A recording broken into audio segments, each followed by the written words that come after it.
चली गई क्या?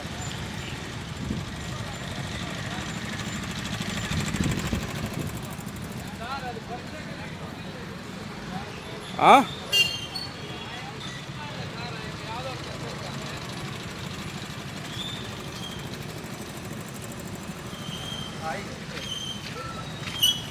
अरे अंदर अंदर बेच सकते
ಓಕೆ ಸರ್ ಇದು ಕಾಲ್ ಮಾಡಿದ್ರಲ್ವಾ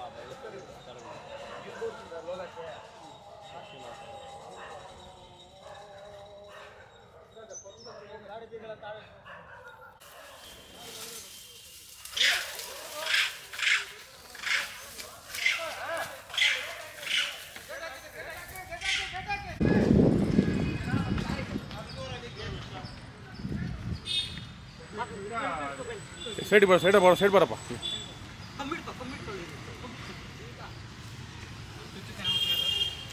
ಮುಚ್ಚಿಂದ ಸೈಡ್ ಬಾಪು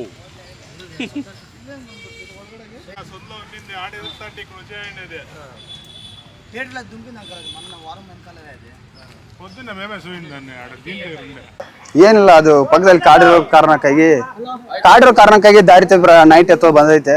ಅದೇ ಕಾಲ್ ಮಾಡಿದ್ರು, ಕಾಲ್ ಮಾಡಿದ ತಕ್ಷಣ ಬಂದ್ವಿ, ರೆಕ್ಷ್ಯೂ ಮಾಡ್ಕೊಂಡು ಹೋದ್ರು. ಕುಂಬಳನಹಳ್ಳಿ ಫಾರೆಸ್ಟ್ ನಲ್ಲಿ ಬಿಟ್ಬಿಡ್ತೀವಿ.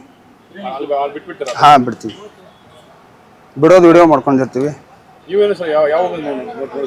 ಸರ್. ಇದು ಬೆಳಗ್ಗೆ ನಾನು ನಾರ್ಮಲ್ ಆಗಿ ನಮ್ಮ ಮನೆ ಹತ್ರ ನಾಯಿಗಳು ಜಾಸ್ತಿ ಇತ್ತು. ಆ ಕಡೆ ರಾಜ್ ಕಾಲುವೆಯಲ್ಲಿ ಏನಾಗಿದೆ, ಗಿಡ ಕಸ ಎಲ್ಲ ತುಂಬಾ ಬೆಳ್ಕೊಂಡ್ಬಿಟ್ಟಿತ್ತು. ನಾಯಿಗಳು ಜಾಸ್ತಿ ಬೊಗಳ್ತಾ ಇತ್ತು. ಏನ್ ಈ ತರ ಬೊಗಳ್ತಾ ಇದೆ ಓಡ್ಸೋರ ಅಂತ ಹೋದ್ರೆ ಅಲ್ಲಿ ನೋಡಿದ್ರೆ ನಾಯಿಗಳಲ್ಲ ಅಂತ ಬಗ್ ನೋಡಿದ್ರೆ ಇದು ಮಚ್ಚೆ ಎಲ್ಲ ಡಾಟ್ಸ್ ಇತ್ತು. ನಾನು ನೋಡಿ ಏನಿದು ಜಿಂಕೆ ತರ ಇದೆ ಅಂತ ಒಂದು ಅನುಮಾನ ಬಂತು. ಮತ್ತೆ ಹತ್ರ ಹೋಗಿ ಫೋಟೋ ಎಲ್ಲ ಇಸ್ಕೊಂಡು ನೋಡಿದ್ರೆ ಜಿಂಕೆನೇ ಇತ್ತು. ಮತ್ತೆ ಸಡನ್ ಆಗಿ ಎಲ್ಲಿಂದ ಬಂತು ಏನು ಅಂತ ಗೊತ್ತಾಗಿಲ್ಲ.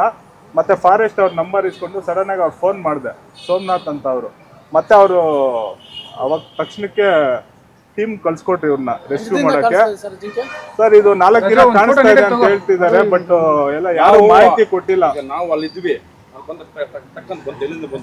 ಇಲ್ಲ ಆ ಕಡೆ ನಾವು ಹುಡುಕ್ತಾ ಇದ್ವಿ. ಆ ಕಡೆಯಿಂದ ಹುಡ್ಕೋವಾಗ ಆ ಕಡೆಯಿಂದ ತಪ್ಸ್ಕೊಂಡು ಈ ಕಡೆ ಬಂದ್ಬಿಟ್ಟಿದೆ. ಇನ್ಫಾರ್ಮೇಶನ್ ಕೊಟ್ಟಿಲ್ಲ. ಇನ್ಫಾರ್ಮೇಶನ್ ಕೊಟ್ರೆ ಫಾರೆಸ್ಟ್ ಅವ್ರಿಗೆ ಕರ್ಕೊಂಡು ಹೋಗಿ ಬಿಡ್ತಾರೆ. ಯಾಕಂದ್ರೆ ನಾವು ಇನ್ಫಾರ್ಮ್ ಮಾಡ್ಬೇಕು ಫಾರೆಸ್ಟ್ ಅವ್ರಿಗೆ. ಇದು ಬಂದ ತಕ್ಷಣ ನಾನೇ ಸರ್ ಪೊಲೀಸ್ ಸ್ಟೇಷನ್ಗೆ ಕಾಲ್ ಮಾಡಿ ಒಳ್ಳೇದು ಸರ್, ಒಳ್ಳೇದಾಯ್ತು. ಏನ್ ಹೇಳ್ತೀರಾ ಇದ್ರ ಬಗ್ಗೆ? ಏನಿಲ್ಲ ಸರ್, ಥ್ಯಾಂಕ್ ಯು. ಏನಂದ್ರೆ ಇವಾಗ ಅದನ್ನ ರಕ್ಷಣೆ ಮಾಡಿದಕ್ಕೆ ಒಂಥರ ಖುಷಿ ಆಗ್ತಾ ಇದೆ. ಯಾಕಂದ್ರೆ ಕಾಡು ಪ್ರಾಣಿ ಪಾಪ ಹಿಂಗ್ ತಪ್ಸ್ಕೊಂಡ್ ಬಂದಿರುತ್ತೆ ನೈಟ್ ರಾತ್ರಿ. ಅದು ಒಂಥರ ಹೆಂಗಿದೆ ಅಂದ್ರೆ ಖುಷಿ ಆಗ್ತಾ ಇದೆ ಸರ್. ಅದೇ ಜಿಂಕೆ ಹಿಡ್ಕೊಂಡಿದೀವಿ, ರೆಸ್ಕ್ಯೂ ಮಾಡಿದೀವಿ. ಸರ್ ವಿಡಿಯೋ ತಗೊಂಡು ಅಂತ ಹೇಳ್ತಿದ್ದಾರೆ. 4 ದಿನ ಇನ್ನು ಅಲ್ಲಿ ಮೇಯ್ತಾ ಇತ್ತು ಅಂತ ಹೇಳ್ತಿದ್ದಾರೆ, ಬಟ್ ಗೊತ್ತಿಲ್ಲ. ಅವ್ರು ಮೀಡಿಯಾದವರು ವಿಡಿಯೋ ಮಾಡ್ತಾ ಇದ್ದಾರೆ ಸರ್.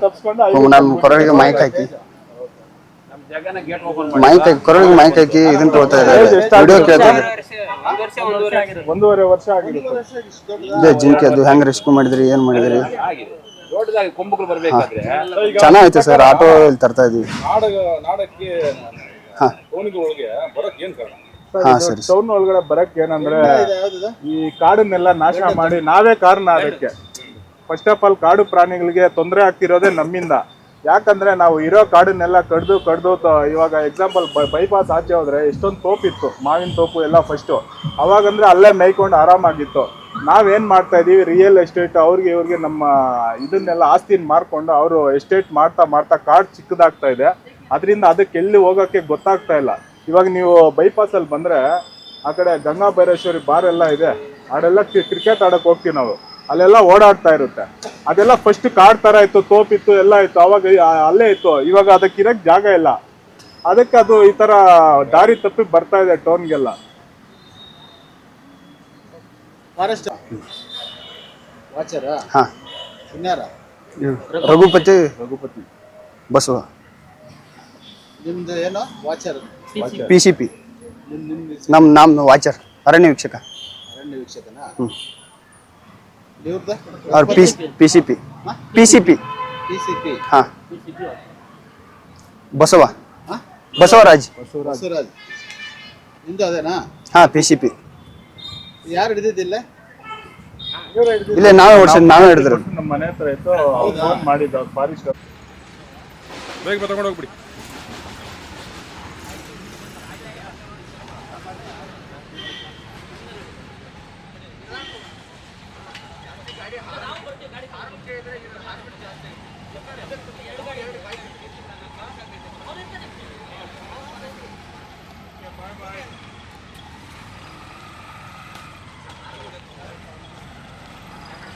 ಆರಾಮ ತಗೊಂಡೋಗಿ. ಕಾಡಿನಲ್ಲಿರಬೇಕಾದಂತಹ ಪ್ರಾಣಿಗಳು ಇವತ್ತು ಊಟ, ಆಹಾರ, ನೀರನ್ನು ಹರಿಸಿ ಇವತ್ತು ನಾಡಿಗೆ ಬರ್ತಾ ಇದೆ.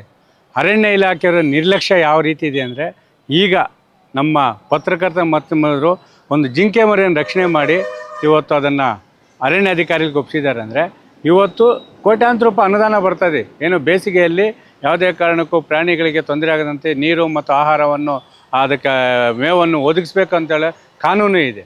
ಆದರೆ ಆ ಕಾನೂನನ್ನು ಗಾಳಿಗೆ ದೂರ್ಬಿಟ್ಟಿದೆ.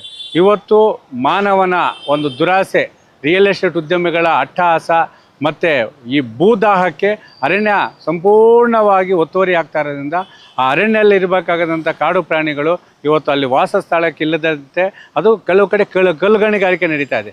ಆ ಕಲ್ಲು ಗಣಿಗಾರಿಕೆ ನಡೀತಾ ಜಾಗದಲ್ಲಿ ಏನಾಗ್ತದೆ ಅಂದರೆ, ಆ ಒಂದು ಕಲ್ಲು ಸಿಡಿಮದ್ದುಗಳನ್ನ ಉಪಯೋಗಿಸಿದಾಗ ಅದು ಏನು ಶಬ್ದಕ್ಕಾಗಿ ಅಲ್ಲಿರುವಂಥ ನವಿಲುಗಳಿರ್ಬೋದು, ಹಾವು, ಜಿಂಕೆ ಮತ್ತಿತರ ಅದು ಮಾನವನ ಒಂದು ಸ್ನೇಹ ಪ್ರಾಣಿಗಳವು.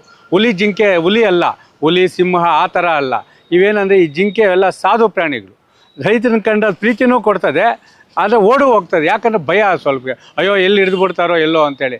ಆದರೂ ಸಹ ನಾವು ಹೇಳ್ತಾ ಇರೋದೇನೆಂದರೆ, ಇವತ್ತು ಮುಂದಿನ ದಿನಗಳಲ್ಲಿ ಮುಂದಿನ ಮಕ್ಕಳ ಭವಿಷ್ಯಕ್ಕಾಗಿ ನಾವು ಇವತ್ತು ಕಾಡನ್ನು ರಕ್ಷಣೆ ಮಾಡಿ ಜನಸಾಮಾನ್ಯರ ಪ್ರೀತಿ ವಿಶ್ವಾಸ ಗಳಿಸುವಂತಹ ಈ ಒಂದು ಜಿಂಕೆ ಇರ್ಬೋದು, ನವಿಲುಗಳಿರ್ಬೋದು, ಅವು ರಕ್ಷಣೆ ಮಾಡದೇ ಇದ್ದರೆ ಮುಂದಿನ ಪೀಳಿಗೆಗಳು ನಾವು ಫೋಟೋಗಳಲ್ಲಿ ಮತ್ತು ಆ ವಿಡಿಯೋಗಳಲ್ಲಿ ನೋಡಿಸ್ಬೇಕಾದ ಪರಿಸ್ಥಿತಿ ಬಂದಿದೆ. ಇದಕ್ಕೆ ಕಾರಣ ಅಂತ ಹೇಳಿದ್ರೆ ಅರಣ್ಯ ಅಧಿಕಾರಿಗಳ ನಿರ್ಲಕ್ಷ್ಯ, ಭೂಗಳ್ಳರ ಅಟ್ಟಹಾಸನೆ ನೇರ ಕಾರಣವಾಗ್ತಾ ಇದೆ. ಇವತ್ತೇನು ರಕ್ಷಣೆ ಮಾಡಿದ್ದೀವಿ ಈ ಜಿಂಕೆನ, ಆ ಜಿಂಕೆ ರಕ್ಷಣೆ ಮಾಡಿ ಇವತ್ತು ಕಾಡಕ್ಕೆ ಬಿಟ್ಟಿದ್ದೀವಿ.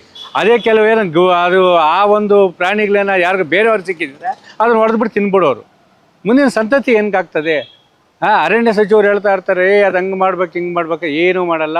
ಇನ್ನು ಇಲ್ಲಿನ ವಲಯ ಅರಣ್ಯ ಅಧಿಕಾರಿಗಳು, ಸಾಮಾಜಿಕ ಅರಣ್ಯ ಅಧಿಕಾರಿಗಳು, ಈ ದುಕ್ಸಂದ್ರ ಹೋಬಳಿ ಇರ್ಬೋದು, ಆವಣಿ ಇರ್ಬೋದು, ಎಲ್ಲೆಲ್ಲಿ ಕಾಡು ಇದೆಯೋ ಆ ಕಾಡುಗಳಲ್ಲಿರುವ ಪ್ರಾಣಿಗಳ ರಕ್ಷಣೆಗಾಗಿ ನೀರು ಮೇವನ್ನು ಒದಗಿಸಬೇಕು. ಅವು ಕಾಡಿನಿಂದ ನಾಡಿಗೆ ಬರದಂತೆ ಒಂದು ಜಾಗೃತಿ ವಹಿಸಬೇಕು. ಮುಂದಿನ ಪೀಳಿಗೆಗಾದ್ರೂ ಅವುಗಳನ್ನು ರಕ್ಷಣೆ ಮಾಡಬೇಕಂತೇಳಿ ಮಾನವೀಯತೆಯನ್ನು ತೋರಬೇಕಂತ ಅರಣ್ಯ ಅಧಿಕಾರಿಗಳಿಗೆ ಮತ್ತು ಈ ಭೂಗಳ್ಳರಿಗೆ ಬಿಸಿ ಮುಟ್ಟಿಸುವ ಮುಖಾಂತರ ಇವಾಗ ಹೇಳ್ತಾರೆ, ಅರಣ್ಯ ಭೂಮಿ ನಮ್ಮದು ಅಂತೇಳಿ. ಯಾರು 1 ಎಕರೆ 2 ಎಕರೆ ಅರಣ್ಯ ಹಾಕ್ಕೊಂಡ್ರೆ ಯಾರು ಗಲಾಟೆ ಮಾಡ್ತಾ ಇಲ್ಲ. 10 ಎಕರೆ 20 ಎಕರೆ 30 ಎಕರೆ ಗಲಾಟೆ ಮಾಡೋದು. ಅವರ ಹಾಕಿ ಹೊತ್ತು ಕಾಡಿನಲ್ಲಿರ್ಬೇಕು ಪ್ರಾಣಿಗಳು ನಾಡಿಗೆ ಬರ್ತಾ ಇದೆ. ಕಾಡು ಪ್ರಾಣಿಗಳನ್ನು ರಕ್ಷಣೆ ಮಾಡೋಣ, ಅರಣ್ಯವನ್ನು ಉಳಿಸೋಣ, ಮಾನವೀಯತೆ ಮರೆಯೋಣ ಅಂತೇಳಿ ಒಂದು ಸಂದೇಶವನ್ನು ಕೊಡ್ತಾ ಇದೆ.